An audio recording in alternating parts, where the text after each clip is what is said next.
Welcome back. I'm Connie Solder, your host of Call to Create, and we are so excited today to have quite the amazing guest who has been a Broadway star and is now doing things on a nonprofit level. So excited to hear her story. We have Summerisa Bell Stevens. Thanks for joining us today. Thank you so much for having me. I'm truly honored. Thank you. It's going to be so fun. We're going to talk Broadway today. So I'm going to give you an official bio like usual, but then we're going to jump into the good, the bad, the ugly, the behind the scenes, and how her and her husband have navigated this path. Summerisa is a graduate of Brigham Young University with a BFA in music, dance, theater, and minor in ballroom dance. And while attending BYU, she served on the jazz dance faculty and toured with the Ballroom Dance Company. Oh, wow. And the Young Ambassadors, where she met her husband. We'll find out more about that later.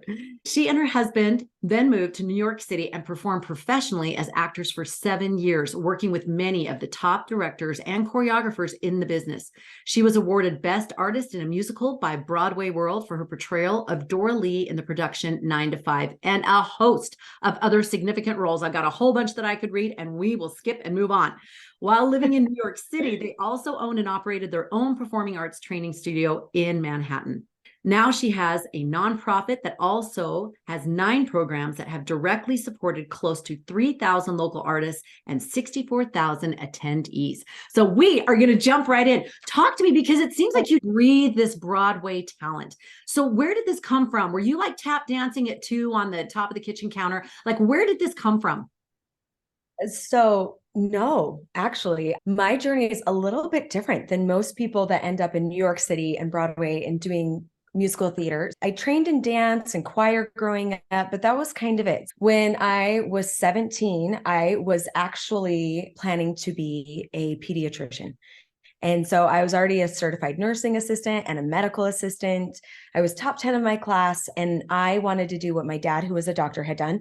And I wanted to focus a lot on humanitarian missions, where I would go to parts of the world that had limited access to healthcare and do a lot of training on how to properly care for children. So that was like my master plan. As a 17-year-old, I was like, I have my 10-year, I have my 15-year plan. This is what I'm doing. And I had already had colleges start showing interest in me. And so I started praying about what pre-med schools I was supposed to be applying for. And in my prayer, I said, okay, where am I supposed to be going to school? And what am I supposed to be doing? And got the strongest answer to prayer that I've ever gotten in my life that said, you need to do music, dance, theater. Were you shocked? Yes, I was 100% shocked. I was like, wait, whoa, what? Like, I'm not even enrolled in a musical theater class in my high school. Like, I'm not in a theater class. I've done one musical in junior high. Like, that was it. And most of the time I felt like in prayer in my life that God kind of trusted me to make the good decisions, make the right decisions, and to make big decisions on my own. And I feel like with this one, he was like, you are so far in the right field that if I don't give you this answer, you're never going to get on track. And so that was a whoa moment for me. So I enrolled in the musical theater class my senior year of high school. And I remember within the first couple of weeks, our director of the class said, hey, I need everyone to get up and sing 2 contrasting songs on the stage. And so I worked really hard. I prepared 2 songs and I got up to sing and I could not do it. I had so much anxiety and in fear, I couldn't do it. And I told him that I was sick and I went home and cried. And I was like, God, what you just asked me to do is so far outside of my comfort zone. It's so hard. And so anyway, that was the journey. And I didn't make it into the BYU MDT program my first year. And so I had to work really hard my first year all on my own. And then I got into the music dance theater program my second year, which was super confusing, right? Because sometimes you think like, oh, God gave me this prompting. It's going to be really easy to follow it. And it wasn't. It was like, wait, you asked me to do music, dance, theater, and then I didn't make the program and I'm not sure what to do and I'm so far behind. So anyway, but I eventually obviously caught up, and I think the largest house I performed for was like 8,000 people. And so you just do it. That is incredible. And I love your candor of, I love that you brought up, you do get the downloads. And I think people listening, they've had various downloads. Take this class, go down this path, meet with this person, and nothing seems to come of it, or it's an absolute fail or whatever. And then you start to doubt, was that a prompting? Was that real? Was that me in my head? But I love that it was so contrasting for you of the path you were going on, that you knew this was something from him. And I'm guessing that's what helped keep you going, is knowing that calling of, I want you to do this, though I'm not going to explain it.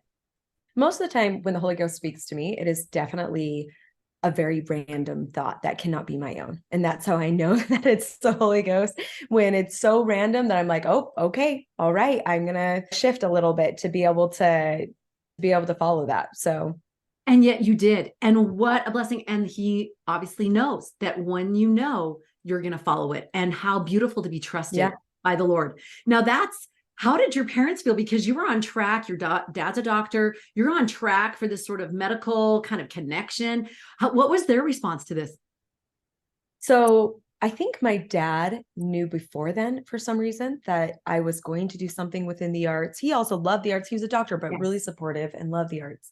But my mom, even after I'd gotten my degree in musical theater, even after I was performing professionally, she was like, it's still not too late. It's still not too late. You could still go to med school. She saw how inconsistent the life of an actor is. She saw that it is really hard. It's really vulnerable. You get a lot of rejection. It is really trying on people's confidence. And I think she saw that. I picked a career that wasn't stable. I picked a career where I couldn't even see one step ahead. With other careers, there's a better trajectory. Whereas with being an actor, it's like, I don't even know what I'm doing next month. I could be booked in a show tomorrow. An audition could come up. And so it's definitely takes a lot more faith and a lot more relying on the Lord when you're in a career like that, because you are relying on him every step of the way, every day.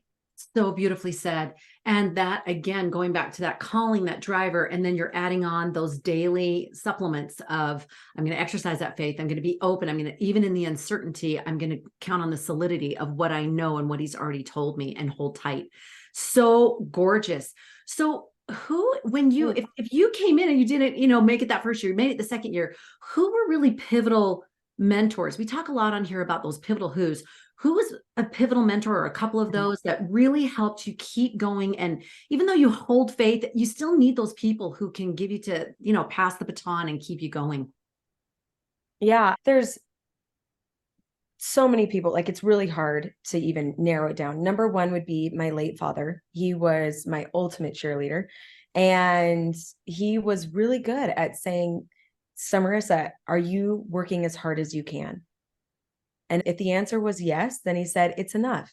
Because I would get so hard on myself that I wasn't perfect, that I wasn't where other people were. I just felt like I wasn't measuring up. And I really struggled with confidence in my insecurities. And I also have anxiety. And so I put a lot of pressure on myself to be perfect today.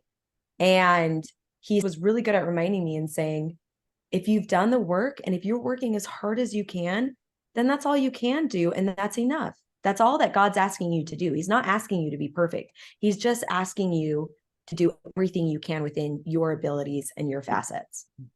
So good. And that is such a real thing, especially for creatives. We always are like, does this make me look fat? Kind of a feel, right? We're constantly self-doubting, and was that good enough, and needing the validation and all of that. Just kind of a little segue for a second. Did you have a tool besides your awesome father? Did you have a tool or a skill set or some coping skills that you were able to do to help with that anxiety? Because you're performing all the time, and to critics, like really strong critics. So anything that you used that was helpful?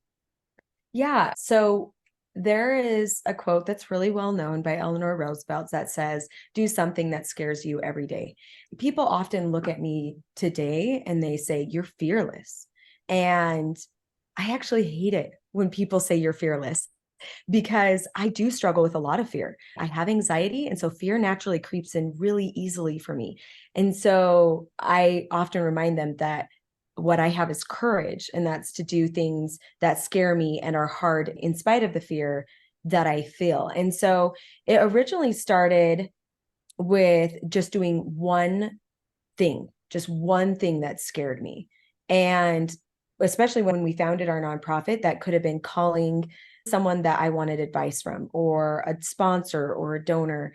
And I got good at doing that one thing. And then eventually that grew to 2 things and 3 things. And now I probably do close to 20 things that scare me every single day. And 6 years ago, I would have never thought in a million years that I would be discussing things like the liquefaction potential from soil samples, or even recently during the last legislative session, I presented to the House on the importance of arts in our community.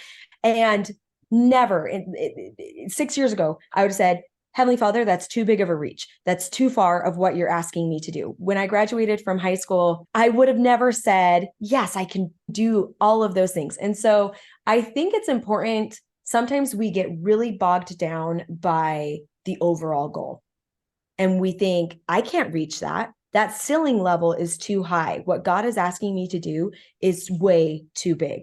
And all we can focus on is doing a little bit every day. When we're discouraged, just focus on doing one step, one really small thing. Just do the one thing, take the little steps until eventually you're getting closer and closer to your goal. And so I guess my biggest advice is do the one thing that scares you every day. And eventually you're going to build up what I call courage stamina, right? You're going to build your courage stamina to the point that rejection doesn't have as big of an impact. And I actually think that being an actor prepared me for being the president of a nonprofit better than any other occupation, because I'm used to rejection. I got used to rejection. I auditioned every day. I was rejected so often, and it didn't mean stop. It just meant if someone said no to me, it said, okay, I need to find another way. Look for the solution versus saying they said no, it's over.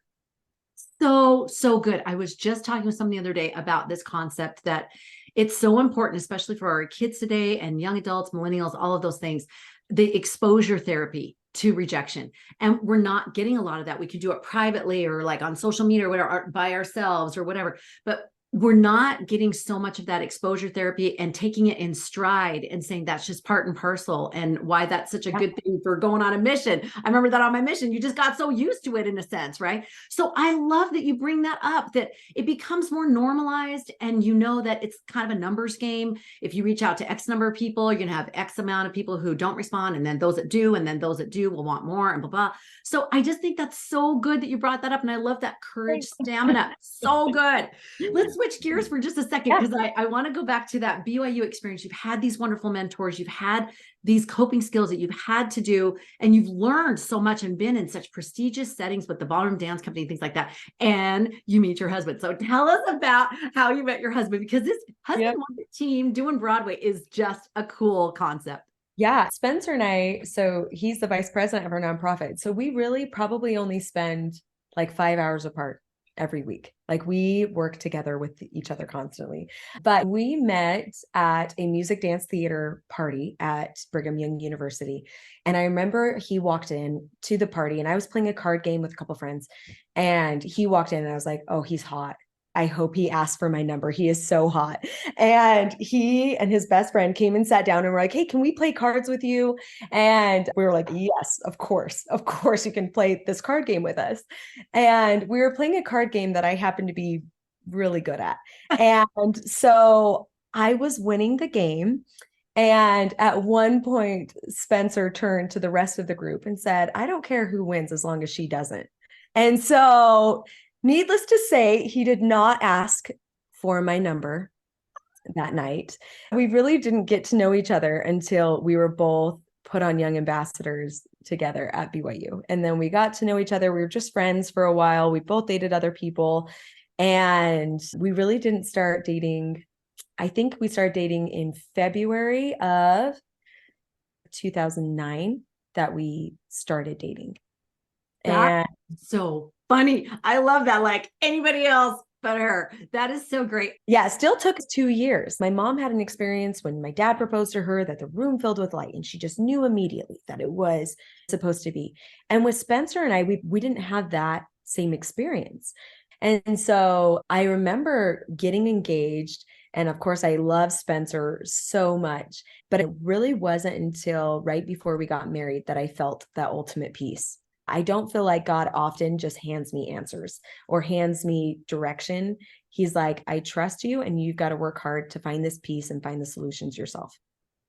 So gorgeously shared. And I love that, where sometimes people feel like if I didn't get the big stars and it's spelled in my alphabets, then it must not be right. And I love that you both had that same feeling. And look how it's played out. I think it would be hard for a lot of couples to be working so much every day, only being apart essentially about 5 hours a week, Yeah. right? So it just Yeah. proves the point that you both are in that sort of sync and flow. And how gorgeous is that? So was it not a hard decision then to decide to go to New York City? No, we knew that that was kind of the option. If you were in musical theater and wanted to perform professionally, New York City was kind of the decision to make. So that's what we did. Our first contract, well, we performed at Tuacahn together, and then our first contract, once moving to New York City, we booked Disney Cruise Line. So we went and did that together. And then we were around each other all the time. And I think that was one of the first indicators that we worked really well together 24/7. We have very different strengths. Like Spencer loves reading 120-page contracts and redlining them. And he loves the political game, and he loves meeting with politicians. And none of those things are things that I enjoy. I really don't. I have a hard time focusing. I kind of zone out after a couple paragraphs of these long contracts. And so we have very different strengths. And my strengths lie in personal relationships and building donor base. And so we just have different strengths. And so I think that's also why we work so well together, is because we're so different. And it never felt like a competition. Even when we were in New York City and we were both auditioning, it never felt like one of our careers mattered more than the other. We both wanted the other to succeed, and we worked really hard at helping the other person succeed beyond our own. Like I would set Spencer's alarm. I'd wake up with him in the morning so he could go to auditions. He would help me rehearse sides. So it's a different thing, right? When both people perform, but it's never felt like a competition because we worked really hard to support each other. That's gorgeous. And that respect to, with between each other and for what you both were wanting to accomplish individually and collectively. That is just so fantastic.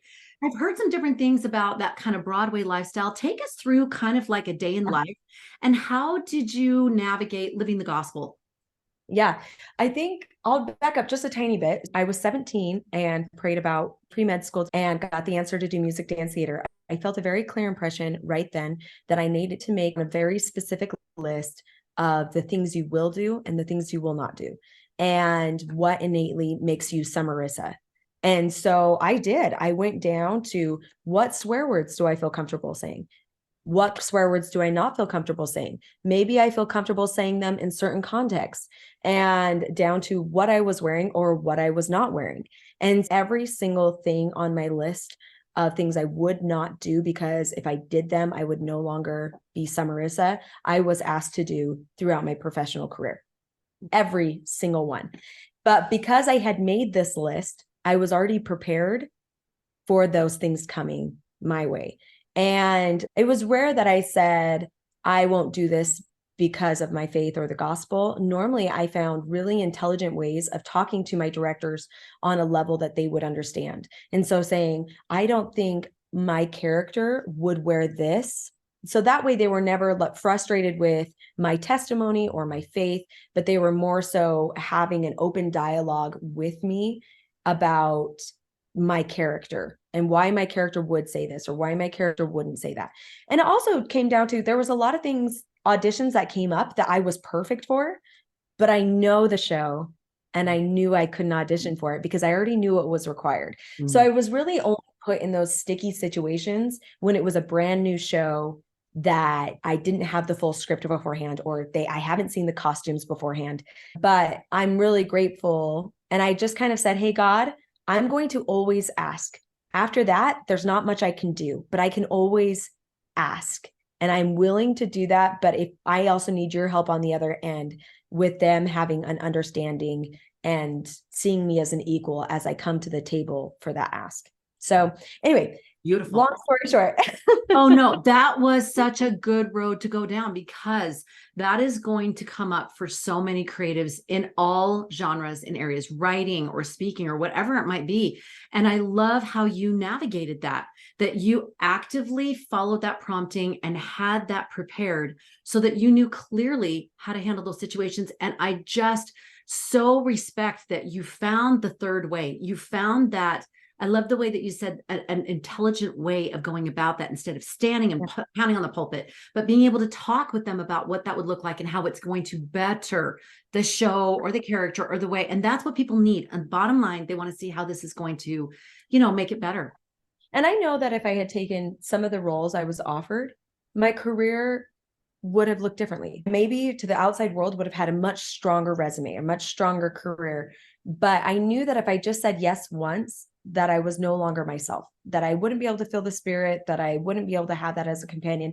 And that looks different for everyone. Like I have friends that are really strong members of the church that have different standards than I do. And that's what they live within. And that's fine, that they can still feel the spirit.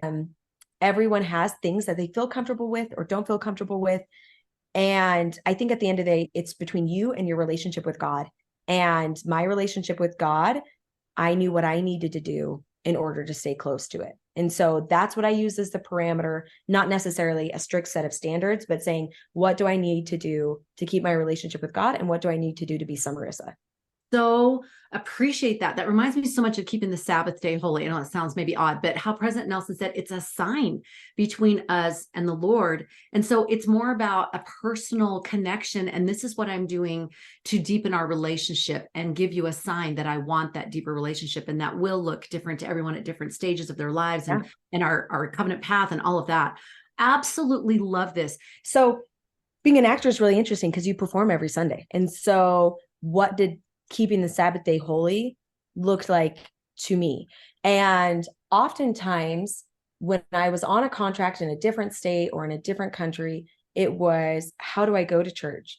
And sometimes I would literally only take a taxi, be there for 10 minutes and leave because I had to get to my show. That was all I could do. That was literally all I could do. And most people would say, that's not worth it, only going for 10 minutes.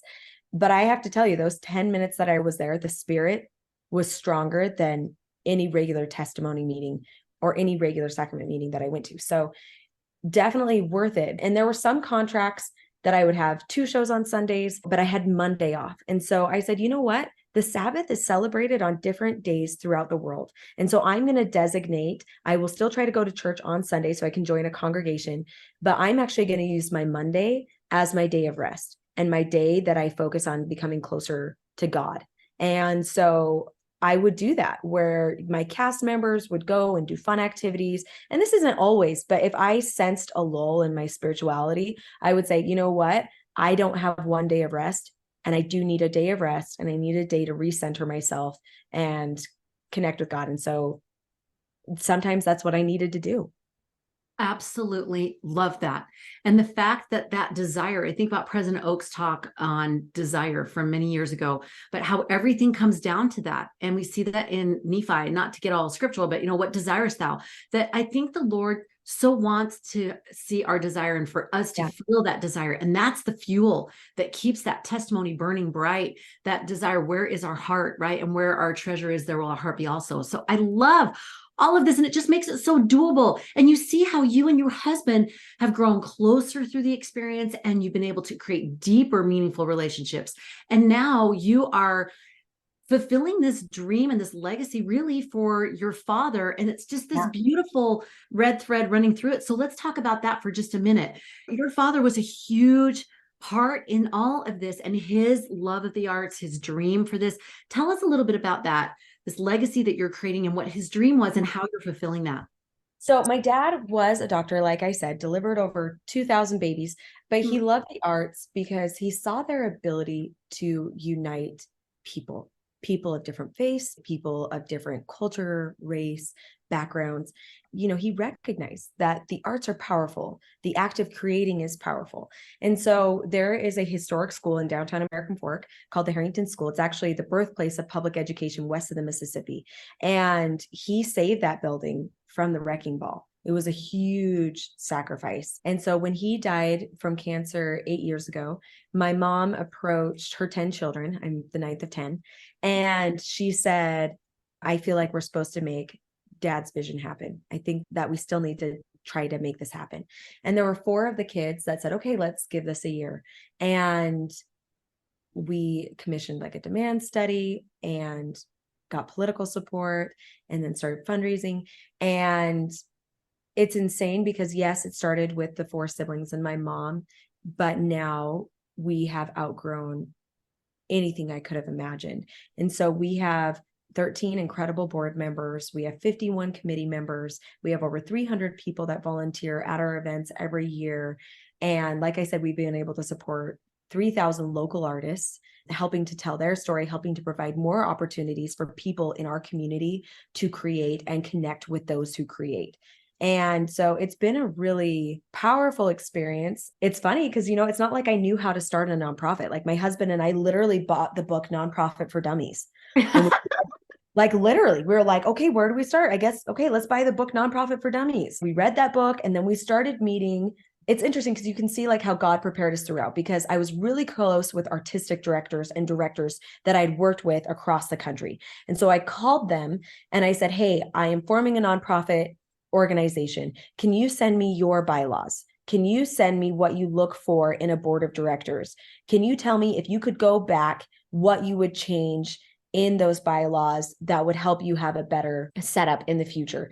And so I had incredible mentors like Mark Hobie from Paper Mill Playhouse really just opened up and said, these are all the things you need to do in order to create a strong nonprofit in the arts. And so that's what we did. And it really has been us humbly, like I will never assume that I am the smartest person in the room because I am not, but I do have the courage to ask questions. And so I ask a lot of questions from the people around me. We have on our committee, I think of people like Curtis Miner, who owns a very successful architectural firm. And he's not even our architect on the project, but he's our physical facilities chair. And so he's guiding us through this project.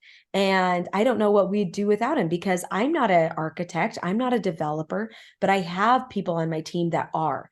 And so I really am able to rely on their knowledge and their expertise and ask them the questions that we need to get this through the finish line. And so it's really cool to see our committees and the people that are on our committees. And there's no way they would ever, besides this project, they would never be friends in real life. They would have never crossed paths. They would have never gotten to know each other.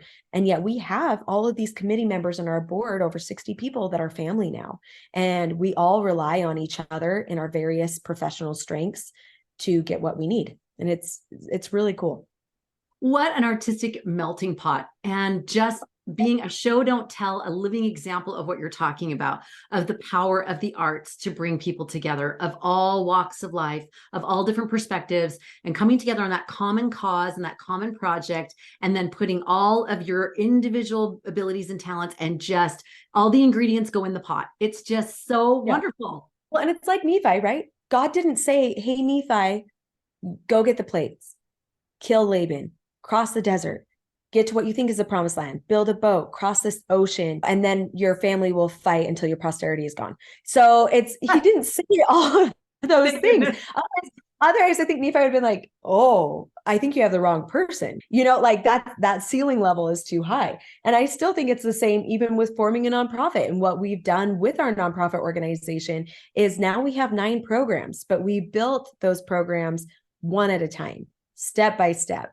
I really do think God only tells you one little thing, so that way you say yes and you do it. And then he was like, oh, and here's this thing and this thing and this thing and this thing and this thing and this thing. And all of a sudden, here you are a couple thousand steps in and you're like, wait a second, I was only following the prompting of one step. And now here we are. So I think it's a good thing that God doesn't show us all of the steps we're going to have to take, because it would be too overwhelming, especially for people like me with anxiety. I'd be like, no, I can't. I don't have that facility. But we learn and we grow step by step, and it's scary and it's terrifying. And you just have to take that 15 seconds of courage, right? Whenever something's overwhelming, it's like, I just need 15 seconds of courage to make this phone call. I only need 15 seconds of courage to press the send button on this email. That is so fantastic. And I think it is such a generous gift that he only gives us the one step. Otherwise, we would be in a fetal position and we'd be like, no, can do. And I think in that sense, he really is the ultimate mastermind where he sees how everything needs to play out. And yet with our agency, he'll give us on an as need to know basis, right? He'll give us that little bit that we can handle. And sometimes he'll give, like even with Nephi, he gave such an incredible vision of everything, but knowing what we can handle and knowing what we need in order to take that next step. I just think he's such a gentle, gracious God, where he knows that he's working with such imperfect children. And yet without this judgment, but just a constant encouragement of, and you can take that next step and not, okay, like how long is it taking you to do that, right? So I love all of these steps that you've taken and look at where you are. And I love how you shared that you look back and go, I could never have imagined 6 years ago. And I hope that people listening will do that for themselves, that they'll look back and say 10 years ago, could I have imagined myself doing what I'm doing now? And stop for a minute and that sort of Dan Sullivan gap in the gain, just sit in that gain for a minute and go, wow, I really did follow all those steps. I really have become this. I really have made a difference in those small steps that I've made. Oh yeah, I love that, because so often, like you said, we focus on the gap. We focus on what we're not doing where we are, and we expect that level of perfection. We expect our best work to be produced today. And that's not going to happen. I came to a realization a couple of years ago when I was asked to sing with the Timpanogos Symphony Orchestra, and I put all this pressure on myself. You know, I was singing songs like Summertime, and I wanted to do the best version of Summertime that's ever existed. And I also wanted to do the best version of Summertime that I would ever do. And I came to the realization that I was going to do it better tomorrow. And I would probably do it even better in a week. And I'd probably do it even better in a couple years. And that shouldn't stop me from creating and giving today. And so all I could do was what I could do today. That's it. My best today is not my best tomorrow. That's not how growth works. Growth is you're supposed to get better every day, right? And so sometimes we get inhibited by that level of being our best today or producing our best work today and putting ourselves out there. And so I think it's really important to still put yourself out there and to still create today, even if you're a beginner, even if you're a novice, even if you're an amateur, you should still create today, because it fulfills a part of your identity of being a child of God and being a child of the ultimate creator. So gorgeous on the wrap up, because we are called to create. I absolutely love so many of these tips and experiences, and oh, it's just so good. So Summerisa, tell us how people can get a hold of you if they're listening. They're like, I want to be a part of what she's doing, this nonprofit, and know more about them. What's the best way for them to reach you? Oh, it's so easy. So our website is harringtoncenter.org, and you can find all the information on there. We have our contact, we have our social media, but really, if you just send a message through our social media or an email to info@harringtoncenter.org, we will respond, because we love having more people on our family and on our committees and volunteering at our events. It's creating the most beautifully diverse community. So, gorgeous, so fabulous.